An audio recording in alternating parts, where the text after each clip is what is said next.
Well, hello, hello, hello. Welcome back again. And this is just kind of like my general thoughts on Wicked, just in general. And this is all since Wicked Part 2 has been released over like a month or two ago. I mean, it's already been out for a while. Um, and in my local area, it's still in the movie theaters, so you can still watch it if you wanted to. And really, I just wanted to kind of like share what I thought about Wicked again in general. Now, when I got exposed to this story, I was no longer living at home. I was in a different city, and I had the chance to. Well, I had access to like bookstores. Um, where I'm from, there's kind of like one or two, and I kind of just, I liked reading, so I grabbed a book, and one of the books I grabbed was Wicked. And I read the book while I was in public transportation, and it did take me a while because I kind of read it while I was commuting. But the thing is, I read it, I enjoyed it, and I didn't know it was a play. Now, fast forward many years later, and well, obviously with the movie coming out, well, the movie came out last year, but when the movie came out, and then it was, oh, it's based on the play and everything. I found it interesting because, again, I never had seen the play, so I was kind of curious on how they were going to play it off, especially because the play is shorter. The actual play is shorter than Wicked Part 1. And the fact that they made it into two parts makes me think, oh, okay, how much more did they add to the story? Kind of like with The Hobbit. Um, if you couldn't read The Hobbit's 200-page book, however, they made it into three movies, and that's because they added more content, more backstory to certain characters. They added more characters. There were things that were added to kind of make the story longer, I think. And when I look online, many people complain about The Hobbit. I don't have any complaints about The Hobbit except for the love triangle between the three characters, the two elves and the dwarf. But except for that, I thought it was well done. Now, when we talk about Wicked, I still haven't seen the play. Like, I don't have any theaters nearby to watch, but um, I do have my thoughts on the movie versus the book. Now, I did read again the book because I wanted to refresh myself on what it was about, and it is surprising because when you look at the movie, it's like very bubbly, and they do present like this picture of this is the story because they won, their side won. So this is the story, but look at the story that's the actual story. The Wicked Witch of the West died, hooray!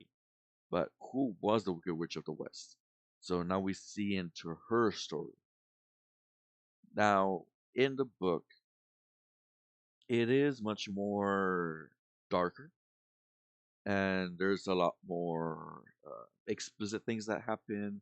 It's a lot more political. It's a lot more feisty, you could say. So when you look at the movie, again, it's very bubbly. It has Ariana Grande, and it's very upbeat, and then it's kind of like they present it as, oh, it's the misfit, but she becomes friends with her, like from enemies they kind of become friends, and then there is expectedly a love triangle, and then she gets the alphabet.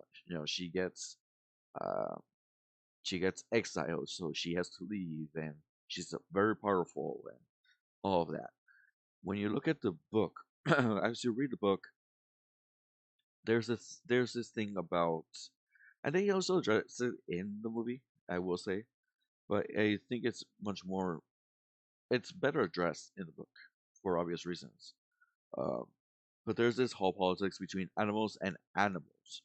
So in the book, they do animals with a lowercase a, but then they do animals with a uppercase a, and that's to make two distinctions because there's a class of animals where they're regular animals, kind of like real life, but then there's animals that can talk, that they can, you know, do things like teach at universities or um, give instructions, for traffic or stuff like that. So you have animals, but then you have animals, if that makes sense. And the whole thing is that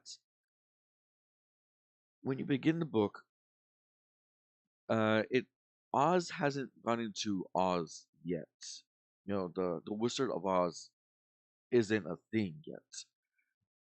You had what were the Ozma regents, so kind of like the royalty of the land of Oz, and they were making a mess of things because they wanted to build like a highway to connect all the areas, but obviously it costs money, so they were taxing people, especially in rural areas in the lower economical areas, it was a heavy burden on them. You had this fight between the ministry.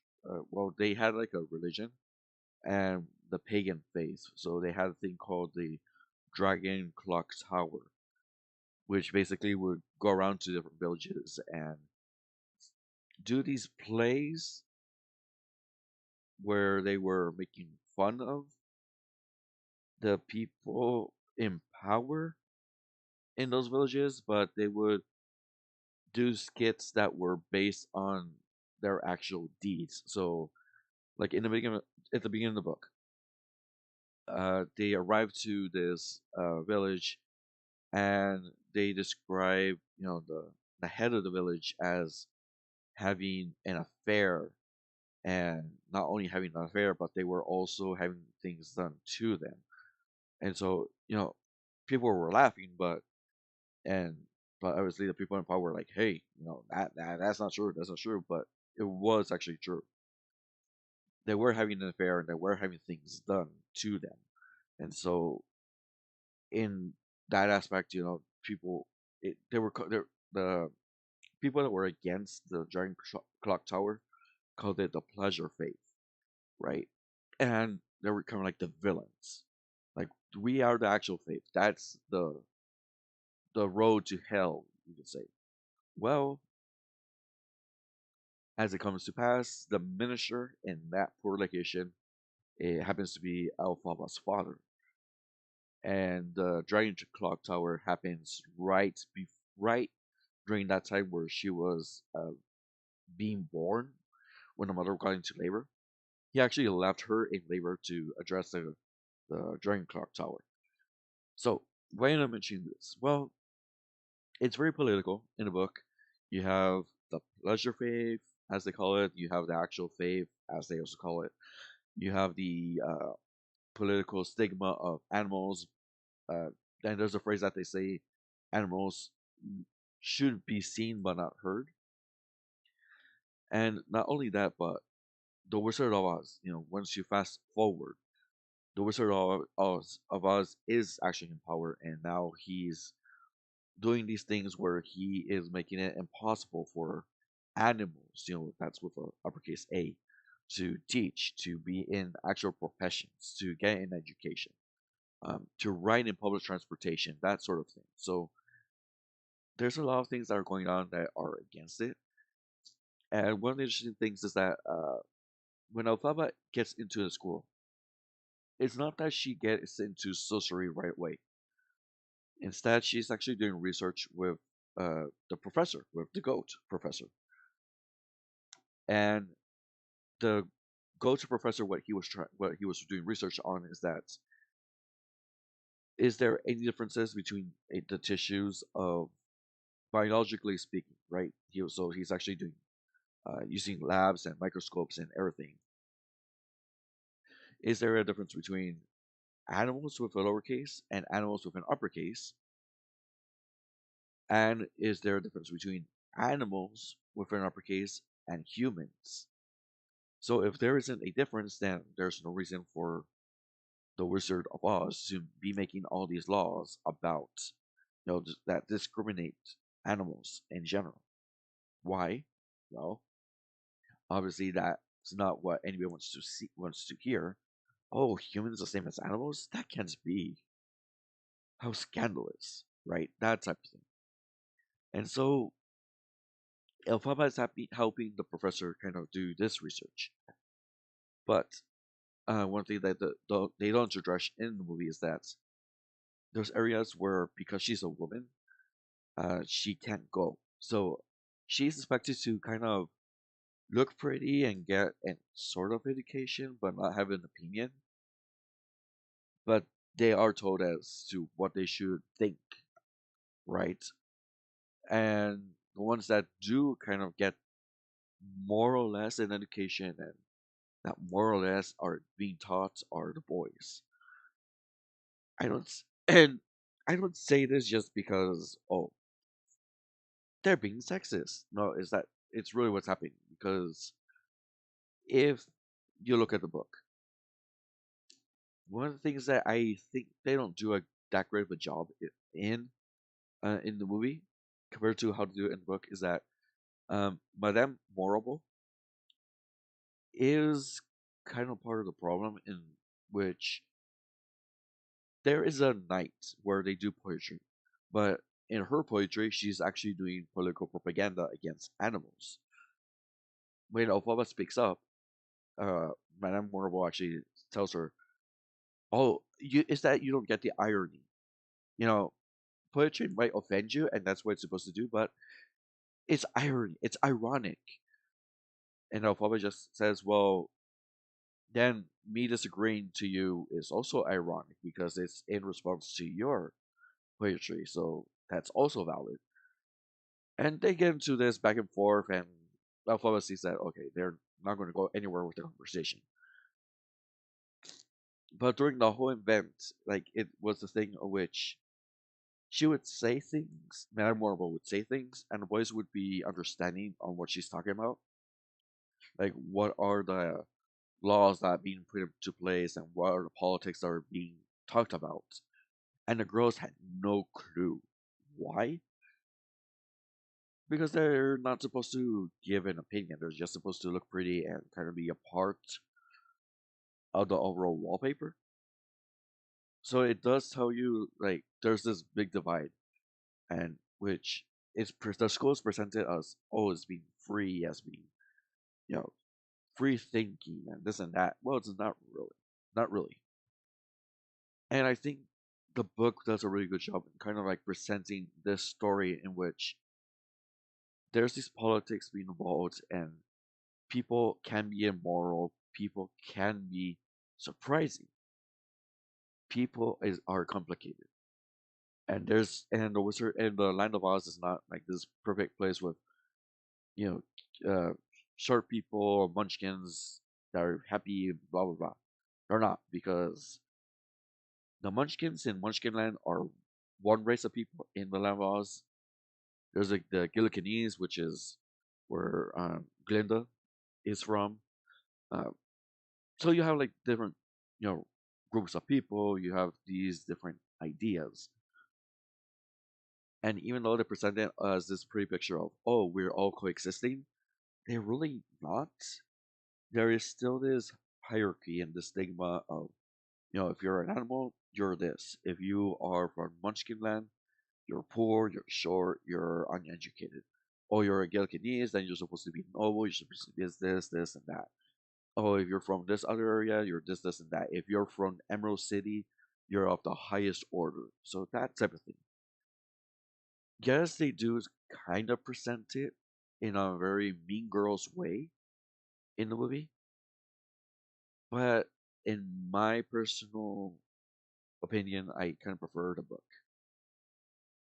And it's just not just me. I mean, there's this website back from 2012, this blog where uh, the person he writes about when he and his wife went to see the play, his conclusion was that he preferred the book rather than the actual movie. I mean, not the movie, the play. And the reason why is because the book goes really into more intricate details about the world, how it's run, and there's a lot of parallels with real life that you could greatly appreciate. And it's a good read, and I'm not bashing the movie or movies, I should say, because it's more than one. It's just your preference, like as kind of like a preteens teenage movie. Yes, it's a good movie. As a if you're a fan of the play, maybe again I haven't seen the play, so I don't know how much it actually follows the play, especially given that it's longer than, than the play. Um, but if you do kind of like these kind of like more in-depth things, like you want to read more about the world, if you're if you are not shy of like more explicit things that happen, then sure, I mean, read the book. The book does offer you more details into the world. It gives you a better insight. I find Alphaba's character to be more endearing because she's more blunt, more direct, rather than guarded against the world as she is in the movie. She is how she is, and once you go through the more of the book, you realize like, oh, she is very powerful. Like her powers are significantly more powerful than Glinda's or Madame Morrible. Like there is kind of like a reason. But, I'll leave it there for now. I'll leave it to your opinion. Have you seen the play? Have you read the book? Or books, because it is multiple books. Have you seen the movies? What were your thoughts? Leave your thoughts on the comment section right down below, and I'll leave a link to the blog post. It's really short, like you might read in like 2 minutes or so.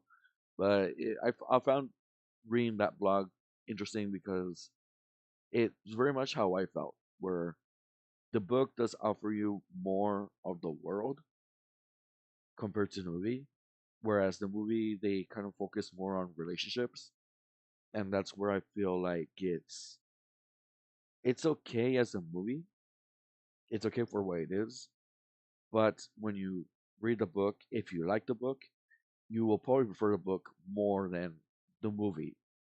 I can't speak about the play because I haven't seen the play, but I've heard that it's fantastic, and the songs I've heard are really well done. So, you know, one of these days I might have to watch the play. All right. Catch you later. And remember, be nice to those around you because you never know what they're going through. You never do. All right. Bye bye.